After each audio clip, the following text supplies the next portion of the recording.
KBS 열린 토론.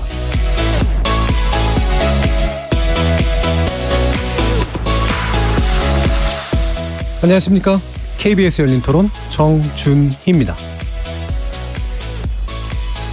한미 정상회담에서는 북한하고 미국이 대화 채널을 다시 가동하는데 문 대통령이 메신저 역할도 좀 일정 부분 해주시는 게 맞다고 생각을 해요. 평화 모드를 정상궤도에 올려놓는 그 정도의 합의 정도만 돼도 분위기가 나빠질 것 같지는 않아요.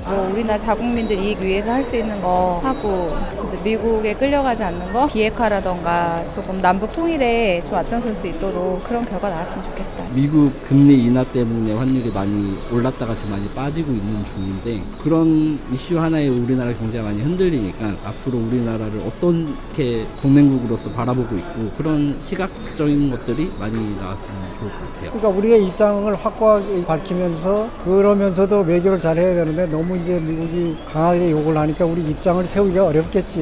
실질적인 어떤 결과를 도출을 못할 거라고 보는 거지 뭐. 중재자 역할을 좀 잘해줬으면 좋겠고, 약간 좀 소극적이라는 소리를 좀 듣고 있어서 남북 협력도 그렇고 우리한테 좀 좋게 이끌어줬으면 좋겠습니다.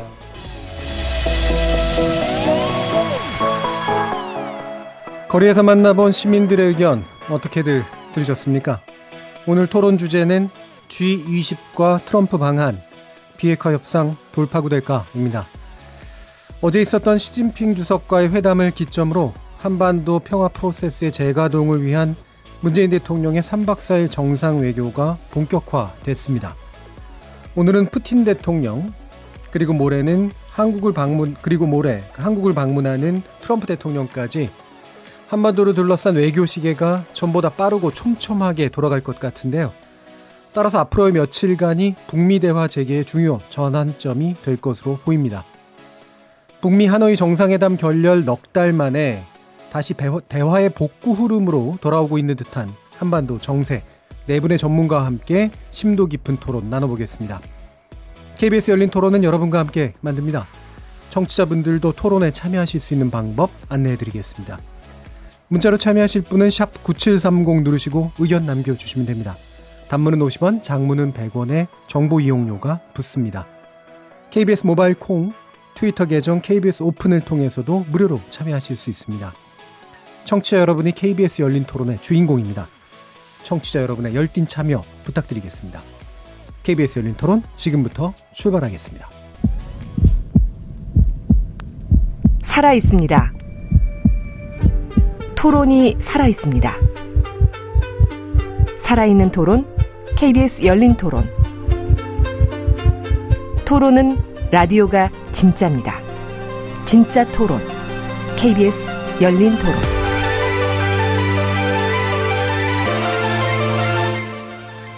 먼저 오늘 함께 해주실 분들 소개하겠습니다. 남성욱 고려대 통일외교학부 교수 나오셨습니다. 안녕하십니까, 남성욱입니다. 신범철 아산정책연구원 통일안보센터장 함께하셨습니다. 예, 반갑습니다. 그리고 양무진 북한대학원대학교 교수 자리하셨습니다. 예, 반갑습니다. 양무진입니다. 홍현익 세종연구소 외교전략연구실장 함께하셨습니다. 네, 안녕하십니까. KBS 1라디오 채널은 유튜브 영상으로도 생중계가 되고 있는데요. 유튜브에 들어가셔서 KBS 1라디오를 검색하시면 지금 바로 저희들이 토론하는 모습을 영상으로 보실 수 있습니다. 팟캐스트로도 들으실 수 있고요. 매일 새벽 1시에 재방송도 됩니다. 자, 이렇게 함께할 방법까지 안내해드렸고요. 오늘 토론 주제 G20과 트럼프 방한, 비핵화 협상 돌파구 될까 본격적으로 시작해보겠습니다. KBS 열린 토론.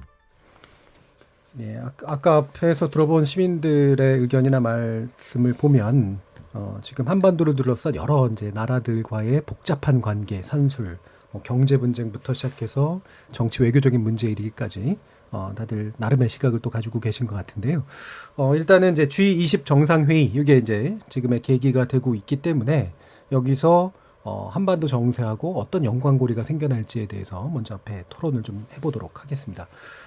일단은 시진핑 주석과의 재회, 그리고 시진핑 주석이 전달한 이제 북중 정상회담 결과, 이게 이제 어느 정도의 좀 판을 깔아주고 있는 그런 내용이 되는 것 같은데요. 그래서 좀 여는 말로 간단하게 이 40분간의 회담 결과가 어땠다고 보시는지 간단한 의견 한번 들어보도록 하겠습니다. 먼저 남성욱 교수님 어떻게 이제 일단 네 가지를 전했다고 합니다. 예. 일단 김 위원장의 비핵화 의지를 확인했고 북한이 경제 발전을 위해 외부 환경 개선을 희망했고요. 세 번째는 김 위원장이 대화를 통한 합리적인 비핵화를 모색했다고 그러고 마지막으로 한반도에서 대화 추세는 변하지 않을 것이라는 이제 입장을 전했는데 이 네 가지는 굉장히 학술적인 용어가 많이 들어가고 청취자들 입장에서 쉬운 말로 표현하면 그렇죠. 네. 좀 김정은 위원장이 제재를 좀 완화시켜 주기를 바라고 있다. 예. 그래서 한국도 이러한 북한의 희망을 좀 저버리지 말고 대화 재개와 동시에 제재 완화에 좀 적극적으로 좀 참여했으면 좋겠다. 이제 그런 얘기를 했는데 거기까지는 뭐 통상적으로 저희로서는 근데 갑자기 사드 문제를 먼저 거론을 시진핑 주석이 하시더라고요. 그래도 이제 우리 문 대통령이 비핵화를 그래서 해야 된다. 비핵화하면 사드가 있을 필요가 없다라고 이제 문 대통령이 답변을 하셨는데 예. 일단 아무래도 14년 만에 평양을 갔다 와서는 김 위원장의 입장을 적극적으로 전달하는 과정의 핵심은 대화 재개와 동시에 제재 완화를 한국 측에 요청함으로써 이제 한국이 좀 갈등과 고민 속에 빠지게 되지 않았느냐. 즉, 이 제재는 지금 트럼프 대통령의 적극적인 대북 정책의 한 축인데 그걸 한국이 좀 먼저 나와서 조금 뭐 훼손이라는 말은 표현하기보다는 좀 옆으로 좀 물꼬를 터줬으면 좋겠다는 입장인데 문 대통령 입장에서는 쉽게 받아들이기 어려운 문제고 한중간에 뭐 이 이외에도 지금 화웨이라든가 한미동맹과 또 북중 관계에 많은 의제 등이 중첩적으로 있어서 아마 40분간 좀 이번에 다음번에 서울에 내가 가겠다 시 주석이 좀 그런 표현 좀 생산적인 표현을 기대했는데 그런 표현보다는 조금 현재 문제에 좀 집착한 그런 회담이 아니었나는 말씀을 드리고 있습니다. 한중 관계가 이제 그 북한 문제를 제외한 또 기타의 문제들도 있는데 거기에 대해서는 좀 잘 안 보이는 게 있었다. 이제 이런 의견이신 것 같네요. 양문진 교수님 어떻게 보셨나요? 먼저 조금 아쉬운 점은 예. 시진핑 주석이 평양 찍고 서울 찍고 오사카 갔으면 좋았을 건데 그렇게 하지 못하고 예. 곧장 평양에서 서울을 들리지 않고 오사카 간 거 좀 예. 아쉬운 점이고 예. 그러나 이 북중 정상회담의 결과를 시진핑 주석이 우리 문재인 대통령이 직접 설명했다는 거 예. 이것은 나름대로 의미가 있다 저는 그렇게 생각하고 그 직접 설명한 내용 중에서 특히 이 한반도의 비핵화와 평화안정 그리고 대화를 통한 문제 해결 이것이 좀 원론적인 이야기지만 예. 이러한 부분에 대해서 직간접적으로 한국과 중국과 북한이 서로 이러한 부분에 대해서 공감대를 재확인했다. 예. 이것도 상당히 중요한 성과 중에 하나다. 저는 그렇게 생각합니다. 예. 대화의 물꼬를 다시 트는 어쨌든 그런 면에서 한중 그다음에 북한과의 관계 개선의 어떤 방향이 일단 잡혔다라는 그런 의견이시네요. 신법철 센터장님. 조금 냉정하게 평가를 해보겠습니다. 이게 뭐 외교 관계에 있어서 결국에는 외교적 레토릭, 수사에서 결국엔 부가가치가 얼마나 있느냐를 찾아내는 게 이제 그 전문가들의 역할이라고 보는데 이번 정상회담을 전후로 해서 바뀔 것이 있느냐? 없다고 봐요. 예. 왜냐하면은 김정은 위원장의 비핵화 의지 그간 수없이 들었습니다. 전략 뭐 경제건설 노선 작년 4월 21일에 일과 계속되게 하는 거고 대화 유지한다고 했잖아요. 근데 그 말을 시진핑 주석에게 우리가 전에 들어서 바뀌는 게 있느냐? 사실 별로 없다고 봅니다. 대화가 끊겼던 걸 복원하는 의미는 없나요? 이거 가지고 대화가 끊겼던 게 복원되는 건 아니고요. 네. 결국에는 북미 간에 결국 조율을 해야죠. 실무 협상으로부터 시작될 것으로 보이는데 거기에 중국이 들어오는 거는 미국도 원하지 않고 예. 북한도 그렇게 환영하진 않는다. 북한의 입장은 중국을 통해서 북한의 목소리를 발산시키고 싶어 하는 거지 그거를 가지고 미국을 설득할 수 있다고 보진 않았을 겁니다. 예. 오히려 의미 있는 부분은 중국이 북한 편을 들면서 한국을 압박하고 있다고 생각합니다. 그게 예. 대표적인 게 사드죠. 사드를 왜 꺼냈냐? 화웨이를 갖다가 함부로 선택하지 말라는 취지에서 꺼냈을 거예요. 왜냐하면은 화웨이를 관련해서 미국 편을 들면 사드 보복이 또 있을 수 있다는 점을 갖다가 상기시켜주기 위해서 꺼냈는데 이러한 과정에서 사실은 사드의 부당한 저는 그런 부분도 대통령께서 말씀을 하셨으면 좋겠다고 봤는데 예. 그냥 중국을 자극하지 않는 선에서 비핵화가 되면 되지 않겠느냐 선으로 말씀하셨습니다. 결국 40분이라는 제한된 시간의 문제점도 있지만 중국의 입장이 변한 것이었고 한국의 입장도 변하기 어려운 그런 어떻게 보면 형식적인 정상회담이었다 그렇게 생각합니다. 상당히 이제 냉정한 평가신데 아까 그 사드의 문제점 이 부분은 어떤 정도로 밝혔으면 좋겠습니다. 사드의 문제점은요. 중국의 일방적인 한국에 대한 경제 제재죠. 예. 그런데 중국도 그런 무기 체계가 없냐? 중국도 S-400이라는 러시아 무기 체계를 도입합니다. 그렇게 하면 결국에는 다 보는데 강대국이 약소국에 대한 일방적인 경제 제재다. 저는 그런 문제 제기할 수 있다고 생각합니다. 예, 알겠습니다. 자, 그러면 홍현익 실장님. 네, 일단 사드부터 말씀드리면 사드를 만약 한국이 개발해서 한국이 운영한다.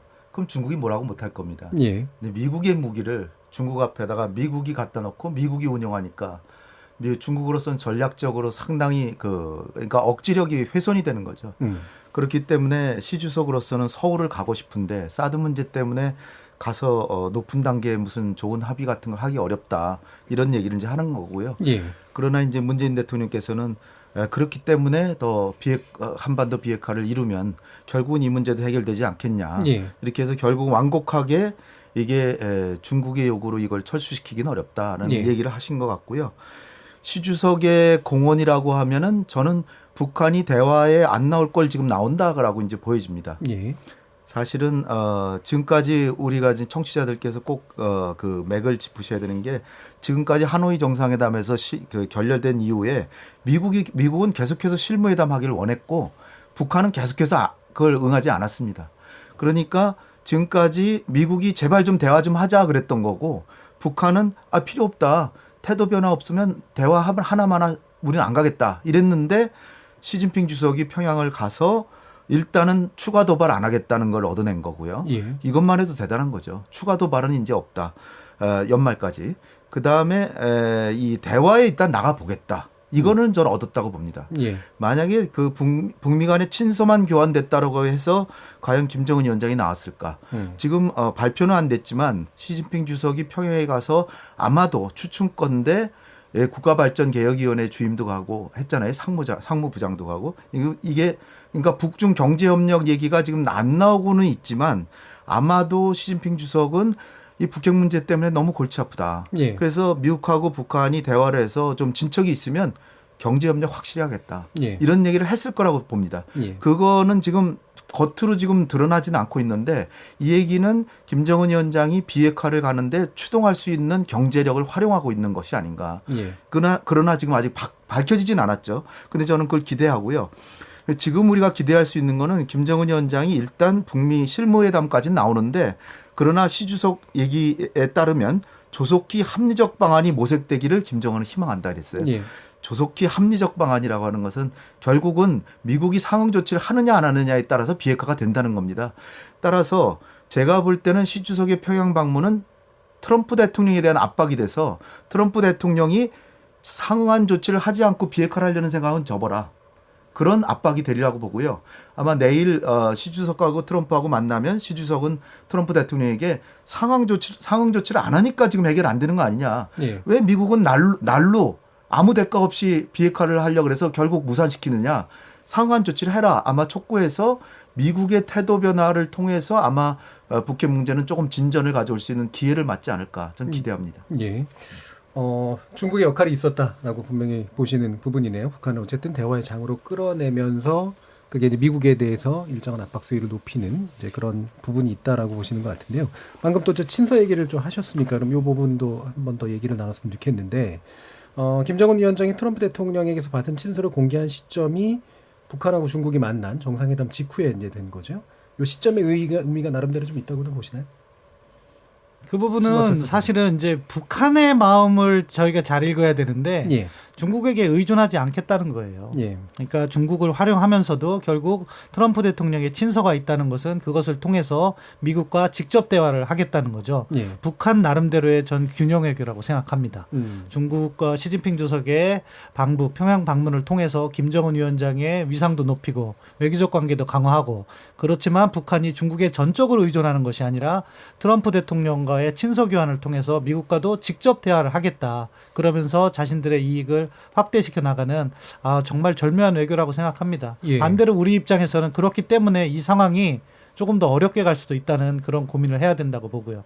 어렵게 간다라는 건 결국 중국이 예. 북한을 지원하면은 북한의 경제 상황이 나빠지지 않겠죠. 그러면은 북한이 미국에 대해서 보다 자신의 입장을 유지할 수 있는 단계적 비핵화 해놔라 이렇게 계속해서 그 입장을 변화하지 않고 이렇게 유지할 가능성이 높다는 거죠. 예. 홍 박사님께서는 뭐 미국이 상응 조치를 안 해주기 때문에 마치 북한이 비핵화를 못하고 있는 것처럼 말씀하셨지만 사실은 상응 조치 해준다는 게 오늘도 이야기한 뭐 동시적이고 예. 그런 조치를 하겠다는 이야기고요. 결국 미국이 북한한테 요구하는 것은 전체 비핵화의 계약서를 쓰자는 거예요. 예. 어떻게 최종 상태를 가고 로드맵이 어떤가.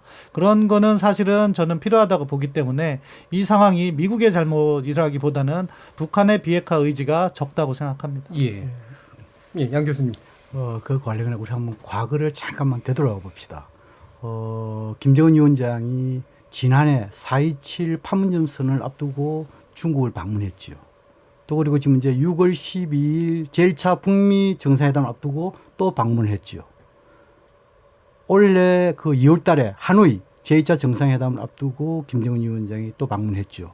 그것은 뭐냐 하면 김정은 위원장이 한반도 문제와 관해서 남북이든 북미든 정상회담이라는 큰 결단을 내렸을 때 북중 정상회담을 열었다. 이렇게 우리가 추론 가능한 대목 아닙니까? 예. 그다음에 또 그 와중에 친서를 주고받았지요. 친서라는 것은 뭡니까? 6월 6일 1주년 하루 전날 친서를 보냈고 또 그리고 이 트럼프 대통령의 생일 6월 14일 날 보냈고 그리고 이 트럼프 대통령이 거기에 대한 하나의 답전이랄까요? 이것을 또 보냈죠. 그것은 뭐냐 하니까 그 답전을 보내는 시간을 보면은 이것이 22일인지 23일인지 6월 21일, 3일 잘 모르겠지만 현재 보면은 북중 정상회담 끝나는 그런 무렵에 트럼프 대통령이 김정은 위원장을 보냈단 말입니다. 예. 그렇다면 서로 친서에 관해서 서로 만족하는 그 속에서 흥미로운 대목이 있다. 이런 것을 우리가 유추해 볼 때 적어도 김정은 위원장이 시진핑 주석을 초청해 가지고 평양 정상회담했다는 것은 북미 대화에 대한 결단을 내렸다 하는 볼 수 있고 두 번째는 뭐냐면 결단만 내린 게 아니고 적어도 하노이 정상회담의 합의 불발 여기에 대한 나름대로 미국의 입장을 다 감안해 가지고 비핵화 조치에 대한 나름대로 또 하나의 그 결단을 할까요?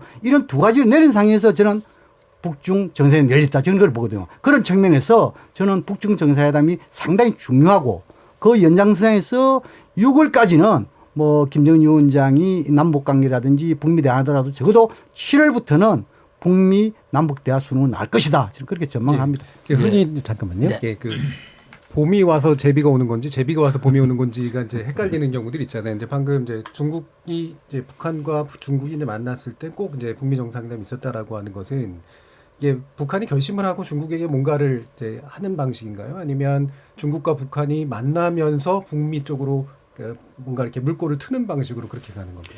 제가 보기에는 김정은 위원장이 그 북미 대화를 좀 빨리 하겠다는 예. 그런 결심을 선 이후에 시진핑 주석을 초청했다고 보거든요. 예. 그 시진핑 주석도 뭡니까? 지금까지 비핵화에 대한 확고한 나름대로 진전이 없는 상태에서 이 평양을 방문할 가능성이 낮은 거 아니겠습니까? 그럼 적어도 설명을 들은 것이죠. 예. 이 김정은 위원장부터 설명도 그건 어느 정도 긍정적인 그런 나름대로 판단을 내렸기 때문에 시진핑 주석이 가는 거 아니겠습니까? 예. 그 갖는 거기에서 나름대로 김정은 위원장이 시진핑 주석의 중재자든 촉진자든 뭐 아니면 메신저든 나름대로 역할이라는 선물을 준 거였죠. 예. 그 선물을 가지고 지금 이제 오사카 미중 정상회담에 간 거 아니겠습니까? 그런 점에 봤을 때 저는 오히려 시진핑 주석이 대화를 중재하기 위한 뭐 역할 이것도 중요하겠지만 더 중요한 것은 김정은 위원장이 결단을 내려가지고 뭔가 시진핑 주석을 통해 가지고 자신의 입장을 전달하는 예. 그러한 모양새가 아니겠냐 그런 생각이 듭니다. 예, 알겠습니다. 남성 교수님.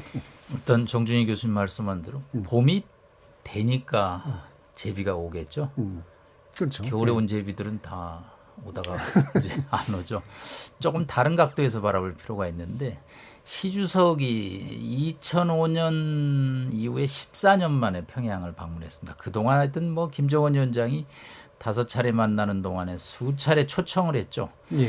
그 묵묵부답이던 시 주석이 왜 갑자기 평양에 1박 2일로 그 바쁜 양반이 들어갔을까? 예, 국가 방문이 국빈이죠. 그렇죠? 예. 저는 G20 정상회담 때문에 들어갔다고 봅니다. 예. 핵 문제라는 것은 하나의 앞에 나온 테이블에 의존다고 중국의 입장에서는 트럼프 대통령과 오케이 목장의 결투를 앞두고 있습니다. 뭐 서로 무기들을 많이 준비하겠죠. 그런데 역시 무역 전쟁이거든요. 무역 전쟁에서 역시 수세적인, 물론 뭐 이길 수도 없고 질 수도 없는 양측의 무역 전쟁인데, 시 주석 입장에서는 일단은 북한 카드를 하나 준비해 갖고 가는 거죠. 오사카 가기 전에. 그래서 트럼프 대통령과 많은 빅딜 중에 무역 전쟁에서 어느 정도 타협안을 주면 내가 북한을 설득하겠다라는 그런 동북아의 국제정치 측면이 저는 이미 절반을 넘는다고 봅니다. 이게 비핵화를 설득하고 결단을 내리고 하는 것은 저희가 한 면을 보는 거고, 중국 입장에서는 중국 입장에서는 카드가 약간 낮은 카드라는 예, 거죠. 하나의 카드를 가지고 오사카에 도착한. 만약에 이게 G20 정상회담이 저는 오사카에 없었으면 시 주석이 평양에 들어가지 않았다라는 게 저는 제 결론입니다. 그렇기 때문에 뭐 일단 어저께 또 권정근이라는 미국 국장의 조선중앙통신의 보도를 보면 뭐 여전히 입장이 변한 게 없더라고요. 연말까지 해야 되고 하여튼 셈법을 바꾸라 그러고, 예. 그래서 결국은 뭐 스티브 비건이 오늘 뭐 동시적 병행적 이랬지만 역시 미국과 북한이 상대방의 입장을 지금 바꾸라고 그러고 있지, 어느 양측 누구도 내가 바꿀 테니 당신도 바꾸시오라는 말은 없다 이거죠. 예. 그래서 북중 정상회담도 앞으로 이제 북한과 미국이 만나는 과정에서 동북아의 국제정치 한 부분일 뿐이지, 거기서 비핵화의 획기적인 진전과 무슨 결론 해법을 찾았다고 보기에는 이 동북아 국제정치의 미중 무역 전쟁에 조금 더 저희가 관심을 가져야 된다고 봅니다. 확실히 이제 좀 그러니까 주된 변수로 보시는 것과 종속 변수로 보시는 부분이 양측에서 약간의 차이가 있으신 것 같은데요. 예. 우리 홍 실장님. 남 교수님께서는 이제 그 절반 중에 절반을 설명해 주셨다고 이제 보는데, 저도 그 G20가 이제 작동을 했다라고 봅니다. 예. 그런데 이제 연대기적으로 쭉 맞춰보면 그것보다는 오히려 북핵 문제도 상당히 중요한 역할을 했다는 걸 알 수가 있어요. 50대 50으로 보시는 네, 거예요? 50대 50 또는 뭐 오히려 이것이 더 지금 갈 수 있는 상황을 만들게 된 동인이, 연대기적으로 보면 김정은 위원장이 한 3달여 동안에 이제 그 통전부 라인이 이 북핵 문제를 다뤘잖아요. 그 정리를 하고 외무성에 힘을 실어주고, 그래서 이제 자기 나름의 진영을 갖추고 전략적으로도 이제 마련을 해서 6월 초에 들었으면 북한의 행동이 조금씩 바뀌는 게 6월 12일이 1주년이 된다 그러면서 그거의 일주일 전부터 이거를 재평가하기 이제 시작하면서, 근데 이제 밝혀진 사실이 그 김정은 위원장이 먼저 친서를 보내죠. 트럼프 대통령한테. 예. 그것도 6월 12일 전에, 꽤 며칠 전에 보낸 것 같아요. 그래서 보내서 다시 대화를 다시 재개하고 싶었다는 용의를 표명을 하죠. 그러니까 트럼프 대통령이 아주 아름다운 편지고 아주 뭐 좋은 편지고 매우 기분이 좋다는 식으로 막 얘기를 하잖아요. 그러니까 김정은 위원장이 나름의 이제는 자기 나름의 전략의 입장이 섰고 내부 정리도 됐고 뭔가 정지 작업이 돼서 나오려고 하는 순간이라는 거죠. 예. 그래서 만약 G20이 하나만 있었으면 시진핑 주석이 안 갔을 가능성도 있다고 봅니다. 근데 예. 시진핑 주석이 어차피 작년에 김정은이 4번, 이제 올 1월까지 해서 4번이나 찾아갔잖아요. 따라서 한 번은 가야 되죠. 양심이 있으면 4번, 아무리 약속이지만 4번을 방문했는데 가줘야 되잖아요. 그런데 그 시점을 지금을 택했다는 거예요. 근데 예. 그것이 갑자기 급속히 택했다는 것을 알 수 있는 게 G20는 벌써 작년부터 정해져 있는 거거든요. 날짜가. 근데 보통 중국의 지도자가 북한을 방문할 땐 일주일 전에 발표를 해요. 예. 근데 이번엔 3일 전에 발표를 했어요. 그 얘기는 급속히 결정했다는 얘기예요. 예. 그 얘기는 김정은이 준비가 됐구나.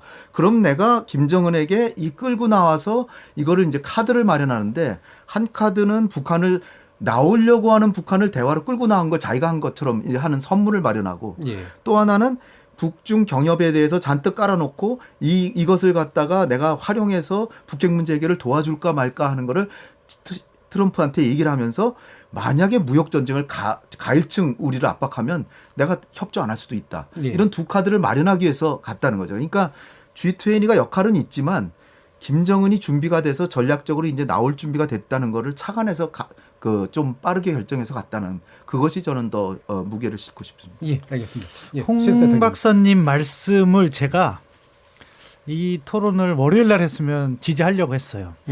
그런데 최근 3일 연속으로 북한의 외무성 담화, 그리고 북미국장 권정근의 담화, 그리고 오늘 나왔던 뭐 북한 관영 매체들의 우리 정부 비난, 이거는요 사실은 변한 게 없는 메시지를 주거든요. 미국에 대해서도 우리 남 교수님께서 말씀하신 것처럼 나왔는데 너희들 셈법 안 바뀌면, 셈법이라는 것은 북한이 주장하고 있는 단계적 비핵화를 안 받으면 만날 필요도 없다. 그리고 한국 정부는 중재자 역할도 아니다. 그리고 연말까지 기다리겠다.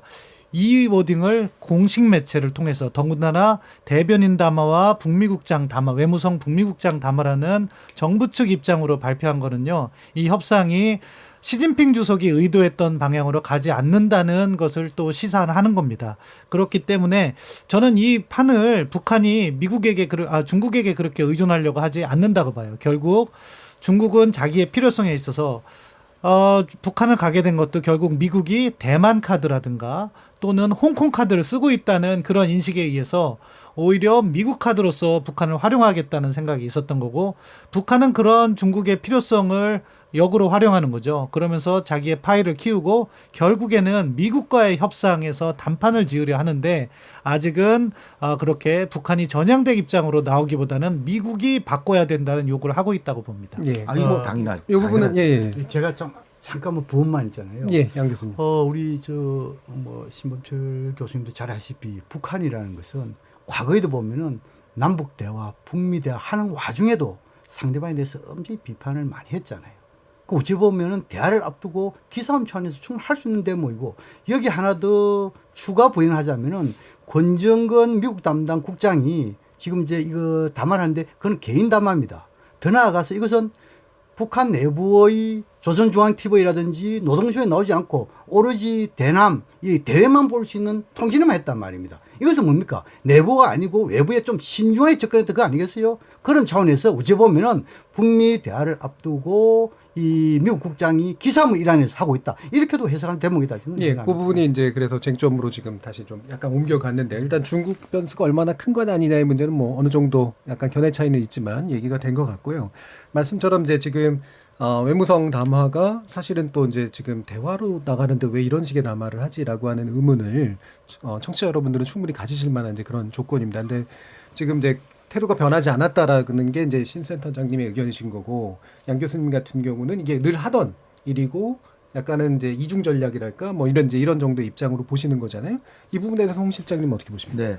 이 권정근 미국 국장이죠. 이 사람이 개인 담화인데 지금 양 교수님께서 말씀하시듯이 북한 주민들한테는 방송이 안 되고 외부에만 알리는 그런 형식을 취했습니다. 이건 한국과 미국에 주는 메시지고 협상력을 강화하기 위한 이런 그 전술적 차원에서 하는 것이 아닌가 이렇게 보여지고요.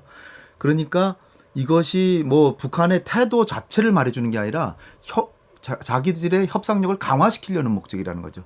그러니까 시진핑의 역할이라고 하는 거는 대화를 하도록 끌고 나오는 거, 그리고 추가 도발 안 하겠다는 데 있는 거지, 내용까지 북한이 양보적으로 나오겠는 게 하는 걸 얻었다는 건 전 얘기한 바도 없고, 예. 아직 그거는 두고 봐야 되는 거죠. 예. 그러나 대화 안 하겠다는 사람을 끌고 나온 것도 공헌이라고는 볼 수 있죠. 예. 일단 나오겠다는 거 아닙니까? 그게 북한의 의도든 아니면 중국이 또한 그걸 이용하는 것이든 거기다가 간에. 시진핑을 하나 더 얹어가지고 한반도 비핵화와 지역 안정을 위해서 중국이 적극적이고 건설적인 역할을 하겠다. 그래서 자기의 중국의 위상도 높이는 그런 또 국가 전략적으로 그런 행동을 했죠.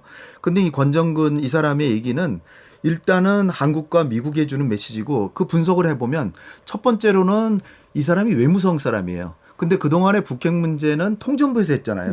그러니까 설사 남북 간의 대화가 있다고 하더라도 우리는 통정부랑 했기 때문에 외무성은 모를 수도 있어요. 그리고 일부러 이제는 우리가 담당자야 그런 걸 얘기하기 위해서 일부러 남한하고는 별 거래가 없다 이렇게 얘기할 수도 있고요. 그다음에 지금 김정은의 입장에서는 푸틴하고도 정상회담을 했고, 그다음에 중국하고도 했기 때문에 뒷배가 좀 든든해졌잖아요. 그러니까 좀 오만함을 좀 표현한 거라고 이제 볼 수 있고, 또 하나는 나오긴 나오는데 그러나 미국이 제대로 된 입장을 변화시켜가지고 나오지 않는다면 대화 하나만 하라는 건 경고할 필요도 있는 것이고. 예. 그다음에 우리 정부에게 정말 섭섭한 거는 제가 볼 때도 굉장히 좀 괘씸한 얘기를 했는데요. 예. 이 부분에 대해서는 우리 정부를 북한의 입장에서 보면 우리를 책망하고 있는 측면이 있는 거예요. 예. 즉 뭐 연속적으로 메아리 같은 데도 나오고 몇 가지 언론에서 계속 나오잖아요. 문재인 대통령께서 북구 순방하시면서 하신 말씀, 이게 한반도 평화 프로세스로 이게 평화가 왔다 그러는데 마치 한국이 평화를 가져온 것처럼 자화자찬하는데 좀 별로 어울리지 않는다는 식으로 막 이렇게 비난하고 하잖아요. 예. 근데 이제 북한의 입장에서 볼 때는 작년 9월 달에 북미 간의 대화가 안 돼서 문재인 대통령께서 평양에 가셔가지고 결국은 북한의 비핵화에 있어서 중대한 양보를 하나 얻어낸 거거든요. 이 영변의 핵시설을 미국의 상응 조치만 있으면은 전폐하겠다. 이거는 김정은한테 물어보면 아시겠지만, 물어볼 수는 없지만, 김정은한테 물어보면 당연히 엄청난 양보를 했다라고 지금 문재인 대통령한테 카드를 준 겁니다. 예. 그래서 문재인 대통령께 그러면 미국의 상응 조치를 좀 설득해 주십시오라고 한 거죠. 근데 하노이에 가보니까 뭐 자기는 영변은 다 포기할 생각을 하고 있는데 뭐 돼 있는 게 미국은 없더라. 내놓는 예. 게 없단 말이죠. 예. 그러니까 문재인 대통령 중재자 역할을 제대로 못하신 거 아닙니까? 그거에다가 또 하나는 김정은의 입장에서 보면 자기는 모욕을 당했고 그리고 자기가 예상된 합의가 안 나왔는데 이게 한국의 탓도 있다라는 측면에서 한국 정부가 하노이 정상회담이 결렬된 것은 미국이 단계적인 비핵화를 하겠다라고 하는 그런 신의성실의 원칙을 어긴 것이다라고 한국이 평가해 주길 바랬는데 한국은 거기에 하노이 정상회담 누구 탓 때문에 결렬됐다는 얘기를 일체 안 하잖아요. 근데 북한의 입장에서는 섭섭한 거죠. 한국이 중재자를 했으면 어느 측 책임 때문에 하노이 정상회담이 결렬됐다라는 예. 얘기를 해줘야 되는데 한국이 미국을 탓하기는 어렵잖아요, 사실. 예. 그러나 제가 볼 때는 미국이 더 잘못했어요. 북한도 준비가 안 됐지만 미국은 턱없는 얘기를 해가지고 판을 깨버렸거든요. 제가 예. 볼 때는 그래서 한국 정부가 이번에 하노이 정상회담에서는 미국이 좀 과도한 요구를 했다. 이렇게 얘기를 했으면 북한이 이렇게 나오지는 않을 거다. 예. 여러 가지가 얘기가 반론을 조금 반론 좀 드리고요. 예. 여러 가지 얘기가 좀 한꺼번에 좀 나와서 박사님은 평양 입장을 많이 좀 잠깐만요. 예.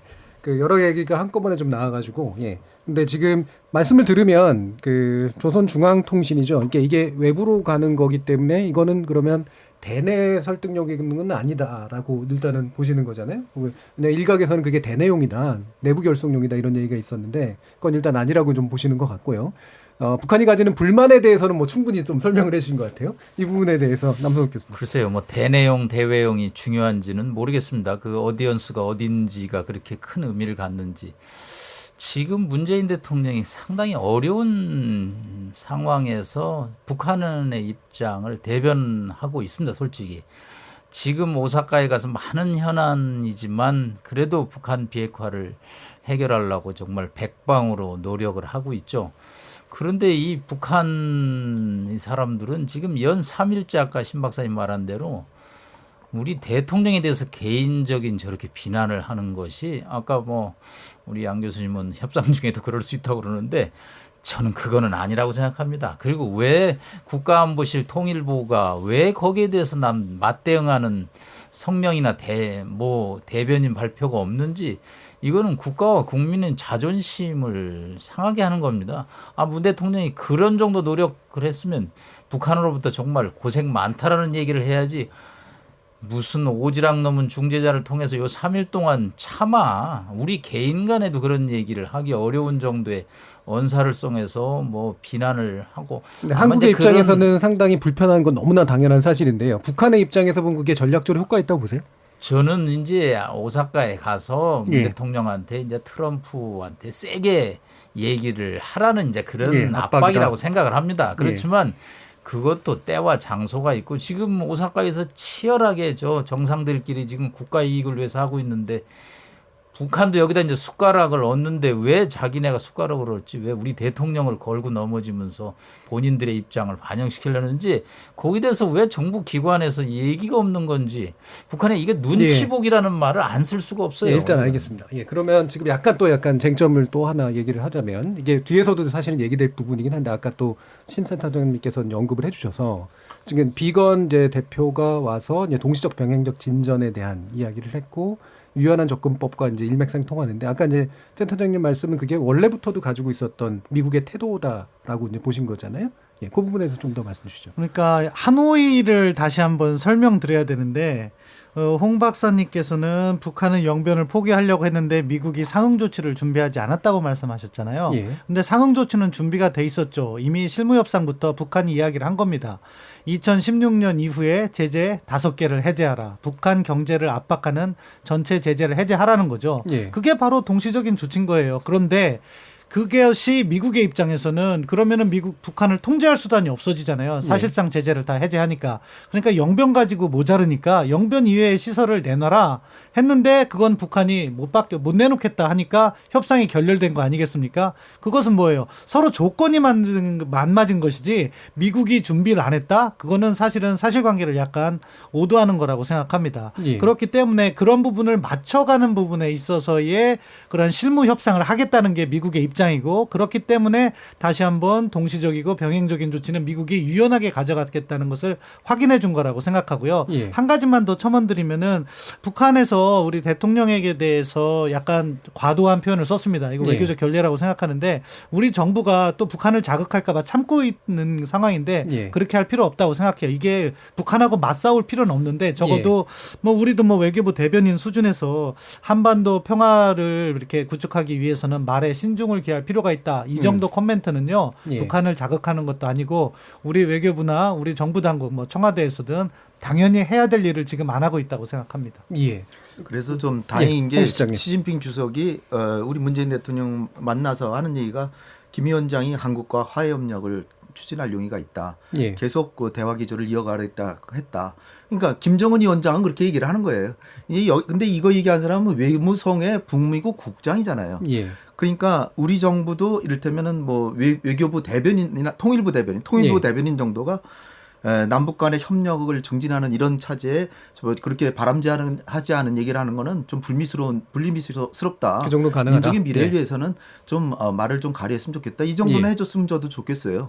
근데 사실 완전히 무시해버리는 것도 하나의 반응이죠. 완전히 묵살해버리는 그런 것도 있을 수 있다라고 이제 보여지고 따라서 우리 정부가 여기에 대해서 일희일비하지 않고 북한이 설사 이렇게 하더라도 이게 뭐 응석 떠는구나. 그래?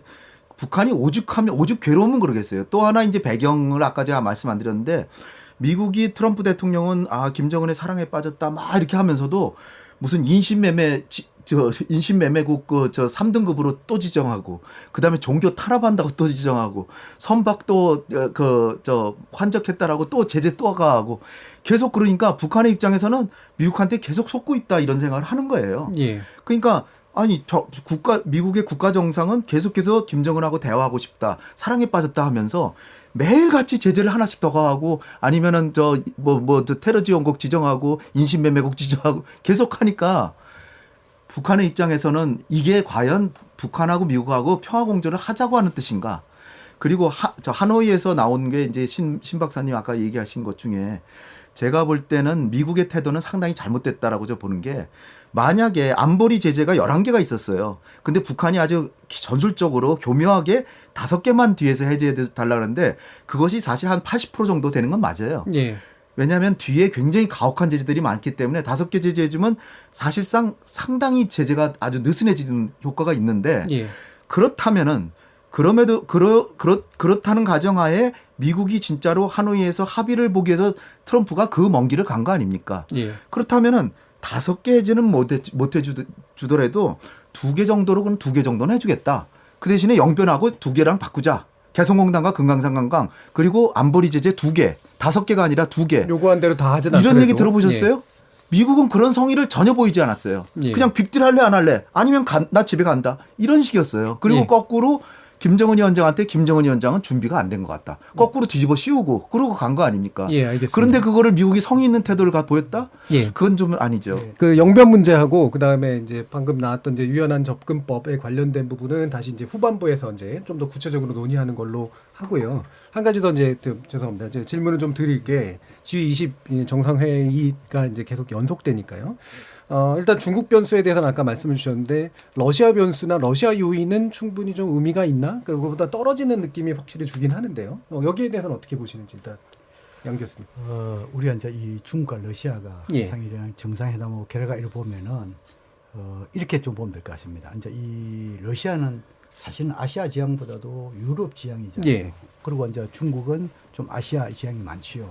그렇다면 이 아시아, 동북아를 비롯한 아시아 문제에 대한 해법은 대부분 러시아가 중국 입장에 동조를 했습니다. 중국하고 그렇죠. 싱크로가 반대로 예. 이 유럽 이런 부분에 대해서 문제를 해결에 대해서는 중국이 러시아 입장을 동조했죠. 예. 그다음 지금은 이제 러시아가 이 지금 이제 한반도 비핵화 이런 부분에서는 대부분 중국 입장에 동조한 이렇게 이해하면 됩니다. 예. 그래서 러시아는 비록 이 북러 정상회담 했지만 그것은 북중 정상회담에서 크게 이야기가 벗어나지 않을 것이다. 예. 이거 보이고 그런 선상에서 러시아는 오히려 물론 뭐 다자회담, 육자회담 여기 참여하기 때문에 이야기는 할 수 있겠죠. 어쩌면 발 하나 담가 놓을 수는 있겠죠. 예. 그러나 이 북한과 러시아 간의 경제 규모라든지 이런 게 별로 없잖아요. 또 러시아가 북한에 할 수 있는 거 별로 없습니다. 예. 단지 할 수 있는 게 뭡니까? 극동하기 위해서 남북러 경제협력 이 정도 수준이겠죠. 그렇죠. 그러나 예. 대부분 중국이기 때문에 그래서 지금의 중요한 것은 중국이 상당히 중요한 부분인데 중국은 뭐냐면 지금까지 이런 그 비핵화 이 관련해 가지고 원칙은 있었지만도 대부분 뭐냐면 남북 북미 간에 하고 있는 이런 부분에 대해서 뒤에서 관망을 좀 하고 있었죠. 왜냐면 전면에 안 나섰죠. 예. 그런데 이번 북중 정상회담을 통해서 어찌 보면은 전면에 나서겠다는 하나의 의지 이것을 좀 이제 이 한국이라든지 일본, 미국에 보여준 거 아니겠냐. 예. 아니, 이런 부분에 대해서 뭐냐면 지금까지는 남북미 삼국이 이렇게 되어 있는데 앞으로는 중국이 포함되어 사자가 같지 않겠냐. 어찌 보면 다자가 될수록 복잡하잖아요. 예, 그렇죠. 그런데 중국은 우리가 좀 멀리 보면은 지금까지 중국은 종전선언과 평화협정 관련해 가지고 서로 분리할 수 없다 이렇게 이야기했잖아요. 그럼 우리 지금 이제 남북 정상간의 북미 정에 보면 종전선언 평화협정 일부 다 들어있잖아요. 그렇다면 언젠가는 중국은 들어와야 됩니다. 그래 들어와야 되는데 조금 빨리 들어올 수 있다. 복잡하지만 끌어들이는 게 낫다. 그렇죠. 예, 예. 왜냐하면 한반도 문제에 있어가지고 압박 제재가 아니라 예. 대화를 통한 문제 해결이라는 큰 목표가 있다 하면은 중재자는 많으면 많을수록 좋다. 예, 그런 알겠습니다. 생각이 듭니다. 남성 교수님도 러시아 예. 문제에선 동일한 생각이신가요? 뭐 오늘 저녁 그냥 의례적인 정상회담이라는 표현을 예. 쓰면 너무 폄하하는 거고 예. 그렇게 무게감이 실리는 내용이 나올 그렇죠. 거는 않지 않다. 지금 예. 뭐 양 교수님 얘기한 대로 예.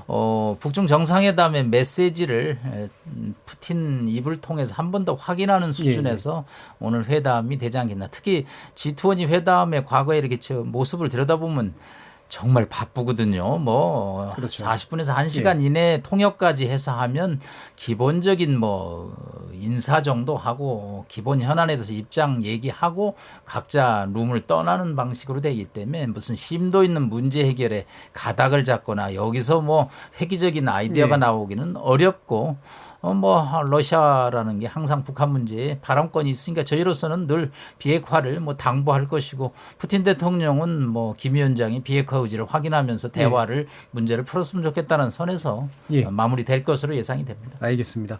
예, G20과 트럼프 방한 비핵화 협상 돌파구 될까? 일부에서는 한중 정상회담 결과를 비롯해서 기타의 주변에 있는 그 국가들의 변수가 어떻게 작동하게 될지에 대해서 일단 몇 가지 의견을 좀 들어봤습니다. 계속해서 후반부 토론에서는 좀 더 구체적으로 트럼프 대통령 방한의 문제, 그 다음에 한미 정상회담의 문제, 아까 비건 대표였던 제시 문제 이런 것들 영변 문제까지 합해서 함께 논의해 보도록 하겠습니다. 여러분께서는 KBS 열린 토론과 함께하고 계십니다.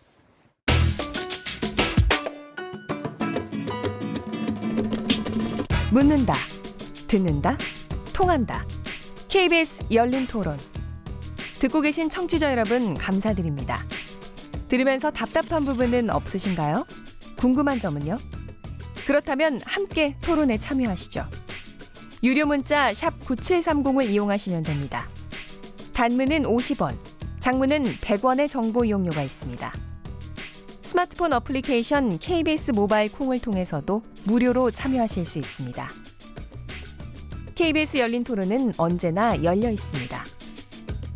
듣고 계신 KBS 열린 토론은 매일 밤 1시에 재방송됩니다. 자, 그러면 토론이 진행되는 동안 청취자들께서 보내주신 의견 몇 가지 들어보고 가겠습니다. 송하랑 문자캐스터. 안녕하십니까. 문자캐스터 송하랑입니다. G20과 트럼프 방한, 비핵화 협상 돌파구 될까라는 주제로 청취자 여러분이 보내주신 문자 소개해드리겠습니다. 콩아이디 3283님. 북한은 절대 핵을 포기하지 않습니다. 그걸 아직도 모르시겠어요? 압박만이 방법입니다. 압박도 대화의 한 방법입니다. 콩아이디 9196님.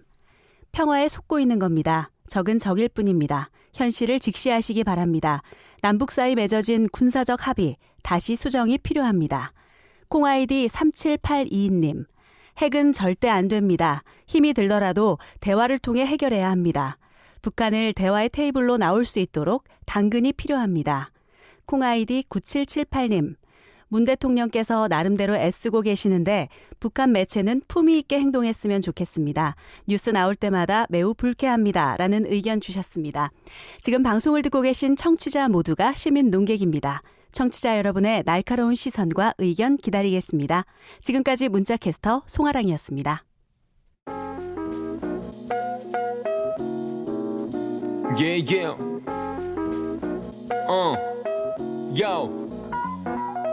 무엇이든 묻고 진심으로 듣고 마음으로 통하는 여기가 열린 토론 라디오가 진짜 토론 KBS 열린 토론. 자, 그러면 후반부 토론 들어가겠습니다. 남성욱 고려대 통일외교학부 교수, 신범철 아산정책연구원 통일안보센터장, 양무진 북한대학원 대학교 교수, 홍현익 세종연구소 외교전략 연구실장 네 분과 함께하고 있습니다. 저는 앞에 이야기로 연결해서요. 아까 이제 잠시 또 이렇게 뜨겁게 붙었던 내용인데 하노이 결렬의 원인이나 그 과정을 보시는 눈이 확실히 좀 다른 측면들이 좀 있거든요. 지금 아까 홍현익 실장님 말씀으로는 북한은 충분히 포기할 걸 가지고 나왔는데 거기서 원칙만을 강조한 채 실제로 5개의 그 요구를 했다고 하더라도 그걸 줄여서 좀 뭐 협상하려는 걸 보이지 않고 그냥 걸려시켜버린 미국의 책임점을 주로 강조하셨는데 이 부분에 대해서 신범철 센터장님 보시기에 또 어떠신가요? 그러니까 미국은 빼려고 한 게 아니라 더 하려고 한 거죠. 사실은 그걸 가지고 어느 일방을 비난하기는 어렵다고 생각해요. 서로가 협상의 조건이 달랐다는 거죠. 그래서 제가 홍 박사님 의견에 이견을 제기한 건데 흐름 자체가 북한은 영변을 이야기를 했고 북한이 요구한 것은 제재 5개 너무 많이 요구했다고 생각합니다. 이때 두 가지 접근법이 있는 거죠. 하나는 뭡니까? 제재 수준을 낮추는 거예요. 홍 박사님 말씀하신 거. 그리고 다른 하나는 오히려 북한의 비핵화 속도를 조금 더 빨리 해서 다른 시설까지 포함해서 거래를 하자. 폐기 범위를 넓히는. 그렇죠. 더하는 방법이죠. 근데 서로 입장이 다른 건데 미국은 비핵화의 방점이 있었기 때문에 당연히 더하기로 갔던 거고 북한은 제재 완화의 방점이 있었기 때문에 북한이 빼겠다는 얘기를 사실 하지도 않았어요. 그건 뭐 북한이 그렇게 요구를 했으면은 거기에 대한 미국의 반응에 대한 평가가 있을 텐데 그것을 요구하지도 않았기 때문에 사실은 이것을 갖다가 미국을 비난해서는 안 된다는 말씀을 드린 거고요. 그 과정을 보면 확인되는 건 뭡니까? 북한이 빠른 속도의 비핵화를 할 의지가 없다. 그렇기 때문에 하노이 정상회담 결렬 이후에 미국에서 다시 나온 이야기가 빅딜입니다. 포괄적 합의. 그 부분은 우리 정부도 지지하고 있는데 과연 이 비핵화 협상을 해서 최종 단계가 무엇이냐? 과거 9.19 공동성명, 육자회담 9.19 공동성명은 어떻게 얘기하고 있냐면은 북한의 모든 핵 프로그램과 현존하는 핵무기를 모두 폐기한다. 이런 최종 상태를 이야기했었는데 그것 좀 이야기하자 하는데 북한이 거부하고 있는 거예요. 그렇게 보면은 아직 김정은 위원장의 비핵화에 관한 전략적 결단이 없다. 저는 그렇게 생각하고 그것을 이끌어내는 과정, 대화 필요하다고 생각합니다. 하지만 그런 부분에 있어서 우리 정부도 그 굿이너프 딜 이야기하면서 포괄적 합의 요구했잖아요. 이런 부분은 양보할 수 없는 어떻게 보면 비핵화 협상의 핵심적인 가치가 되고 있다 생각합니다. 이 부분에 대해서 일단 반론 하나만 듣고 또 쟁점을 이동해 보죠. 홍 실장. 제가 좀 시간이 많지 않으니까 좀 단순화해서 말씀드리면 미국은 성의가 너무 없어요. 한반도 비핵화를 하려고 하는 거기에 대해서 뭔가 재원을 투자하고 사람을 투자하고 인력을 투자해서 시간을 주고 해서 뭔가 성의를 보여야 되잖아요. 근데 작년에 정상회담 한 것도 김정은이 뭐 사실 북미 정상회담 상상이나 했겠어요? 우리 정부가 적극적으로 중재해가지고 끌어내가지고 트럼프 대통령한테 그것도 억지로 이렇게 거의 만나게 해줬잖아요. 그렇게 해가지고 4개 합의를 했단 말이에요. 4개 합의의 중요성은 작년 6월에 싱가포르 합의의 중요성은 이제까지 오바마나 트럼프 초기에 했던 거와 달리 북한의 비핵화는 이게 빅딜로는 안 되는구나. 단계적으로 가야 되는구나. 그래서 이게 또 상호주의로 가야 되는구나. 북한의 요구와 미국의 요구를 맞춰서 한 단계 한 단계 가야 되겠구나. 그거 합의한 겁니다. 그래서 1항은 관계 정상화, 2항은 한반도 평화체제 구축, 3항은 북한은 한반도의 완전한 비핵화에 노력한다. 4항은 유해 송환, 4항은 북한이 지켰죠. 3항에서 북한이 너댓 개 지켰어요. 그다음에 1, 2항에서 미국은 아무것도 안 했어요. 한미연합훈련 대규모 훈련만 연기한다 그러고 사실 이름 바꿔가지고 전략폭격기만 해놨지 훈련은 합니다.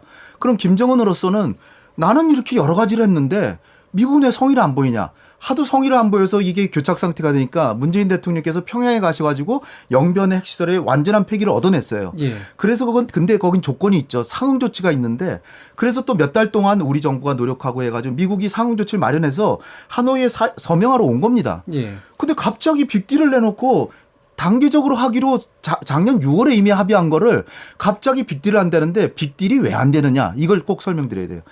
북한은 핵무기 가지가 20개예요. 경제력으로는 미국하고 북한하고 600대 1이에요. 북한은 보잘것없는 나라입니다. 근데 요 알량한 그 핵이라고 하는 그거를 가지고 자기 국가 안보를 위해서 미국하고 그 거인하고 싸우고 있는 거예요. 예. 그런 상황에서 한 번에 다 포기를 하면 북한은 완전히 안보 딜레마 상황에 처하죠. 따라서 북한이 미국을 신뢰할 수 있는 그런 수준에 맞춰서 단계적으로 포기하자. 그게 작년 6월에 합의한 거예요. 예. 그런데 이제 와서 또다시 빅딜을 한다 그러고 모든 걸 다 내놔라. 다 모든 걸 신고하고 그리고 빠른 속도로 가라. 그 얘기는 비핵화 안 하겠다는 얘기나 마찬가지라고 봅니다. 제가 볼 때는. 제가 저도 전문가라고 하면은 제가 볼 때 미국의 이런 태도는 결국은 실패하는 태도란 말이죠. 그래서 우리 정부도 좀 더 그 합리적인 방안을 마련해서 하려고 그러는데 한미 동맹이라서 미국이 조금 싫은 소리 하면은 한미 동맹에 이게 뭐 누가 된다 무슨 한미 동맹이 깨진다 전부 이런 목소리가 많으니까 우리 정부도 미국한테 신중하게 얘기하다 보니까 우리 정부가 중간에서 지금 궁지에 몰린 겁니다. 예. 제가 볼 때는 미국의 태도가 좀 더 성의 있었으면 좋겠어요. 예. 그러면 요 방금 얘기를 더 뭐 논쟁을 하면 약간 견해 차이가 자꾸 드러나니까요. 비건 대표가 지금 이제 방한해서 지금 발언한 이 내용을 원래 원칙으로 그냥 돌아간 거다라고 볼지 아니면 현재와 같은 상황을 타개하기 위한 한 단계 좀 더 나아간 어떤 견해를 볼지에 대해서 일단 의견을 듣는 게 좋을 것 같아요. 남성 교수님. 네, 오늘 뭐 이도훈 본부장과 예. 동시적 병행적이라는 표현을 썼습니다. 사실 뭐 기자들이 전화가 많이 왔습니다. 이게 예. 무슨 뜻인지. 그래서 그 비건한테 물어봐야지 뭐 우리 학자들한테 물어보면 어떻게 하겠냐라고 농담을 했는데 이 조금 북한한테 제가 요구하거나 주문하고 싶은 것 중에 하나가 미국을 조금 연구를 제대로 했으면 좋겠어요. 예. 이 미국이라는 나라의 시스템이 굉장히 복잡합니다. 예. 북한처럼 최고 지도자가 결정한다고 그래서 미국이 일사불란하게 움직일 수 없는 시스템의 국가거든요. 탑다운 자체가 어렵다라는 말씀이세요. 그러니까 북한은 트럼프가 자꾸 친서를 하고 그러니까 조금 오해를 하는 것 같아요. 협상장에서 한쪽으로 데리고 가서 그냥 트럼프한테 도장 찍으면 이게 금방 원하는 방식대로 협상이 진행된다라는 조금 오해를 좀 하고 있지 않느냐. 예. 이 트럼프라는 사람도 저희로서는 이해하기 어려운 지도자지만 이 미국이라는 시스템이 그렇게 간단하고 허술하지가 않습니다. 미국은 전 세계에 비핵화를 했던 기록을 갖고 있습니다. 예. 남아공, 리비아, 뭐 카자흐스탄 그러면 그 비핵화의 매뉴얼이 있습니다. 예. 일단 그 나라의 핵무기가 무엇이 있는지 그거부터 알아내는 거죠. 예. 그러면 그 핵무기를 어디까지 폐기할 때 무슨 보상을 할 것인지 매뉴얼이 돼 있거든요. 예. 그런데 핵심은 이제 그거에 대해서 지금 이견을 못 찾고 있는데 오늘 이제 스티브 비건의 얘기로는 그 양반은 이제 협상 당사자인데 일단 최선희를 지금 못 만나고 있는 거죠. 그러니까 예. 비건 입장에서는 트럼프 대통령의 위에서의 탑다운 방식에 맞춰서 이제 실무자끼리 회담을 하자는 건데 예. 저는 동시적 병행적인 미국의 입장 변화를 의미한다고 생각하지는 않습니다. 예. 문제를 만나서 다시 이제 해보자. 연말까지 당신들이 정상회담을 한 번 더 안 되니까 정상회담은 90%가 실무자에서 합의를 하고 현장에서 5 내지 10%를 합의하는 세레모니거든요. 그런데 100%를 다 현장에서 합의하는 정상회담은 2번 해보니까 안 되거든요. 그러니까 이제 스티브 비건 입장에서는 하여튼 미국 안, 북한 안을 갖고 다시 ABC에서부터 협상을 하자는 선이지 오늘 그 안이 셈법을 바꿔가지고 북한이 원하는 영변하고 제재 5개를 교환하는 틀은 절대 아니라고 생각하고요. 예. 북한이 영변 플러스 알파를 갖고 나올 때 미국도 셈법을 아마 바꾸지 않겠냐. 예. 그런 차원에서 오늘의 비건의 뭐 트럼프 대통령의 방안에 앞서서 미국의 입장을 다시 한번 확인했다는 선이 미국 입장을 저는 적절하다고 확인하고 봅니다. 실무자 단위에서 일단 풀어보자라고 하는 풀어보자라는. 이야기라는 말씀이신 거죠. 이 부분 혹시 양무진 교수님 말씀하시죠. 우리가 이 미국이 지금까지 주장해왔던 예. 선 비핵화 후 체제 보장, 선후 관계 이러한 것이 명확하다는 관점을 볼 때 이런 동시적 병행적 이 용어는 분명 전향적인 것이다. 저는 그래 보고요. 그런데 이 동시적 병행적 여기에 대해서 일종의 전제 조건이 있습니다. 예. 전제 조건이 뭐냐면 상응 조치 관련 못 해가지고 포괄적 합의라는 게 있어요. 예. 먼저 이것을 용어로서 표현하면은 포괄적 합의, 동시적 병행적 이행 이것이 정확한 용어입니다. 그건 뭐냐니까 포괄적 합의라는 것은 뭐냐니까 미국이 이해하게 하는 소위 말해서 비핵화의 범주가 무엇이고 합의를 하자는 것이죠. 그 다음에 이것을 비핵화에 이르는 길 일종의 로드맵도 합의할 것이죠. 예. 그리고 비핵화의 최종 단계가 무엇인가. 예를 들어 가지고 핵시설, 핵물질, 핵무기, 핵과학자, 미사일 모두 없는 이런 부분에서 합의를 하자는 거예요. 이 부분이 상당히 중요한 대목이에요. 예. 그런데 지난 4월 달에 한미 정상회담에서 소위 말해서 이런 포괄적, 동시적 이행에 대해서는 합의를 했습니다. 그런데 이 포괄적 부분에 대해서 가지고 한국과 미국이 조금 입장 차이가 있어요. 어떤 입장 차이냐 하면 미국은 이런 포괄적 이런 비핵화의 범주 속에서 단거리 탄도미사일과 생화학 무기까지 포함을 시켰단 말입니다. 그런데 우리 입장에서는 물론 이것은 언젠가는 분명히 이것은 폐기되어야 되겠지만 현재는 비핵화 범주에 집중하기 위해서 너무 비핵화 범주를 너무 넓게 잡으면 안 되겠다. 좀 뭐랄까. 최근에 문재인 대통령이 이제 발표한 내용과 그렇죠. 똑같은 거라는 그렇죠. 거죠. 그렇게 우리가 뭐냐면 흔히 표현상에 있어가지고 포괄적인 합의, 동시적 이행 이것은 한미 간에 조율된 그거지만 포괄적 합의에 있어가지고 비핵화 범주에 있어서 한미 간에 조금 차이가 있다. 예. 이것을 분명히 알아야 됩니다. 예. 그래서 이러한 부분에 대해서 이 북한이 어떻게 받아들이지 뭐냐면 북한은 이렇습니다. 북한은 이제 뭐냐 했더니 포괄적인 떠나가지고 영변 플러스 알파부터 시작을 해가지고 뭐냐면은 동시적 단기적 동시에 이행하겠다는 거거든요. 예, 예. 근데 이거는 뭐냐 했더니 이 북한이 미국에 대한 불신입니다. 예. 그 불신은 뭐냐니까 지금 이제 미국이 요구한 대로 포괄적으로 다 합의를 해주면은 트럼프 대통령이 내년 재선에서 당선된다는 보장이 있습니까? 만약에 당선 안 된다. 라고 한다면은 북한은 뭐냐면 자기가 해줄 수 있는 모든 비핵화에 다 해줘버리면은 자기는 완전히 무장해제를 느낄 수 있다는 것이죠. 예. 그래서 지금 현재는 북미 간의 이 불신이 좀 있기 때문에 먼저 영변 플러스 알파를 가지고 시작하자. 이렇게 시작한 거거든요. 예. 그런데 이 알파 부분에서 아까 우리 심 교수님께서 이야기했는데 이 부분에서 좀 다를 수가 있어요. 예. 지난 한우 회담에서 미국이 플러스 알파 했잖아요. 그 알파가 소위 말해서 농축시설과 같은 이런 핵시설과 가는 알파냐 아니면 방금 제가 말씀드린 대로 단거리 탄도미사일과 생화학까지 다 포함되는 알파냐 여기 명확하지 않어요.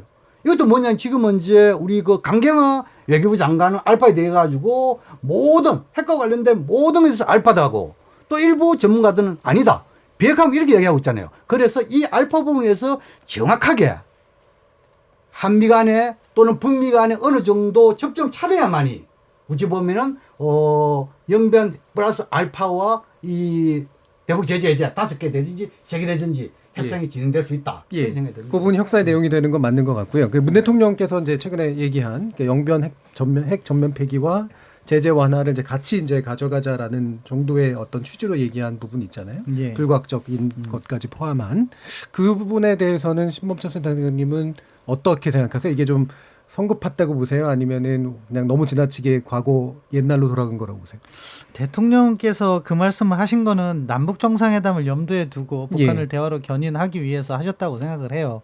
그런데 이제 용어를 잘못 선택하신 거죠. 예. 불가역적이라는 표현을 사용하지 않으시고 그것이 문제되니까 청와대 고민정 대변인이 내온 설명 자료처럼 비핵화의 입구다. 그 정도 그렇죠. 말씀하셨으면 예. 문제가 없었을 건데 예. 불가역적인 기준을 영변만으로 본 건 너무 기준을 낮게 잡은 거죠. 예. 결국 불가역적이라는 것은 영변과 영변 이외의 핵시설과 핵물질과 핵무기가 포함된 것이 그간 전통적으로 봐왔던 불가역성을 이야기한 거니까요. 그래서 아마 남북 정상회담을 견인하기 위해서 대통령께서 이렇게 약간 낮춰 잡았다 이렇게 생각을 합니다. 근데 이제 그 부분은 청와대에서 아니다. 입구를 이야기한 거라고 시정을 했기 때문에 그것에 대해서는 이야기하지 않겠습니다. 다만 또 이제 약간 부연 설명하면 아까 비건이 이야기한 그 동시적이고 병행적인 조치 저는 의미 있다고 생각해요. 왜냐하면은 이 부분이 아까 홍현희 박사님께서 말씀하신 부분과 같아요. 뭐냐 싱가포르 정상회담 1, 2, 3항 말씀하셨잖아요. 관계 개선, 평화체제, 비핵화 그거를 한꺼번에 해주겠다는 거예요. 미국이. 그것은 지난 5월 초에 북한이 2번의 탄도미사일 발사 실험을 하면서 상황이 안 좋아질 경우 트럼프가 자신의 재선 가도에 부담이 되니까 미국이 유연한 접근을 하겠다 하는 입장 전환이 있었던 것 같아요. 그러면서 한미 당국이 접촉을 하고 그렇게 해서 생각한 것이 미국이 그 기본 전제 포괄적 합의 자체를 양보할 수는 없으니까 접근법에서 북한이 과거 했던 말이거든요. 북한이 한미 정상회담 하기 전에 1차 북중 정상회담 했을 때 그 동시적인 조치를 이야기했습니다. 그러면은 그것을 강조한 거죠. 그러니까 만약에 북한이 비핵화 조치를 하면 그것과 상응하는 관계 개선과 평화체제 문제도 논의하겠다 하는 메시지를 던진 거기 때문에 약간의 변화, 유연한 변화는 있다고 생각합니다. 하지만 여전히 아직도 북한이 그 답은 불투명하다고 생각하고요. 성의 부분만 한 번만 더 강조드릴게요. 미국이 자꾸 성의 없다고 하는데 미국 편드는 건 아닙니다. 근데 뭐냐면은 실무회담 했잖아요. 실무회담에서 막 조율을 하는데 마지막에 북한이 어떻게 했어요? 작년 싱가포르 정상회담도 성킴과 최선희가 하다가 마지막에 북한이 실무회담에서 논의한 거 다 거부해버렸어요. 이번에도 김혁철과 비건이 이야기해서 실무회담에 논의한 거 결국 없어요. 영변 그거 나중에 김정은 위원장 최고존엄께서만 이야기할 수 있다. 누가 성의 없는 겁니까? 이거 북한이 성의 없는 거예요. 이거를 우리가 정확하게 보고 해법을 강구해야지 이 상황에서 북한 편 든다고 이게 해법이 나오지 않아요. 죄송합니다. 두 가지 제가 이 부분은 저에 대해서 얘기를 했으니까. 홍 실장님이 이제 받아서 말씀을 주셔야 될 것 같은데 이제 시간이 얼마 남지 않았기 때문에 한미 정상회담 이제 바로 다가왔잖아요. 요게 이제 요 문제를 해결하는 데 도움이 되는 방향이 뭘지에 대해서까지 포함해서 얘기를 해주시면 될 것 같습니다. 일단 지난 하노이 정상회담 하는 그 전날 미국의 그 인터넷 매체 복스라는 게 있습니다. 거기 합의문이 벌써 다 나왔어요. 그러니까 실무선에서 아예 합의가 없었다라고 하는 거는 좀 지금 사실과 좀 다른 것 같고요. 거기서 거의 합의문 1조, 2조까지 해가지고 쭉 나왔는데 거기는 영변을 포기하면은 안보리 제재 좀 해제해주고 개성공단 금강산 관광 재개, 그 다음에 연락대표부 설치, 그 다음에 종전선언 이렇게 해가지고 미국이 이렇게까지 양보를 했어? 전부 다 놀랬었죠. 정상회담 하기도 전에 벌써 나와 있었어요. 그런데 실무회담에 아무런 합의가 없었다? 그거는 좀 사실관계가 좀 정확하지 않은 것 같고요. 그건 인터넷 뉴스의 매체일 뿐이죠. 그다음에 두 번째는 미국이 이 성의 없다는 거는 이런 부분에서 더 심한 거죠. 우크라이나가 구소련공화국으로 핵을 포기했잖아요. 그럼 미국이 체제 안전 보장해 준다 그랬는데 러시아가 크리미아 반도 뺏어가는데 그냥 구경만 했어요. 그 부분은 좀 너무 많이 좀 아니 중요한 겁니다. 이게 아주 중요한 건데 성의 얘기를 지금 하기엔 너무 길어서요. 아니 이거는 미국을 믿을 수 있는 나라냐를 보는 거예요. 이란하고 핵합의는 미국을 포함한 안보리 5개국하고 독일하고 서명을 했는데 오바마가 했다고 트럼프 대통령이 난 안 지켜. 그러면서 깨버렸어요. 근데 북한은 이 빅딜이나 뭐 이런 걸 하면은 북한 핵을 다 버려야 되는데 그럼 미국의 다음 대통령 와가지고 나는 트럼프가 약속한 건 난 안 지켜. 그럼 북한이 하겠습니까? 그러니까 미국은 진지하게 생각해야 되는 게 나는 국제사회에서 신뢰 있는 나라인가 이거 생각해 봐야 됩니다. 그래서 이 북핵 문제를 해결하려면 미국이 자기 방송부터 해야 돼요. 나는 국제사회에서 한 약속을 지켜야 된다. 하다못해 교토 이정서도 저 비준도 안 했죠. 솔트2는 했습니까? 여러 가지 뭐 다 장원에서 다 안 하잖아요. 알겠습니다. 그래서 지금 이제 마무리 발언 들어가야 될 시간이라 죄송한데 제가 질문 그래요? 던졌던 걸 바로 받아서 그냥 마무리 발언을 넘어가겠습니다. 3분씩 한 1분 이내로 해서 9시 끝나. 이제 한미 정상회담에서 어떤 것들을 좀 기대하거나 봐야 되는지 부분으로는 이제 가보도록 하죠.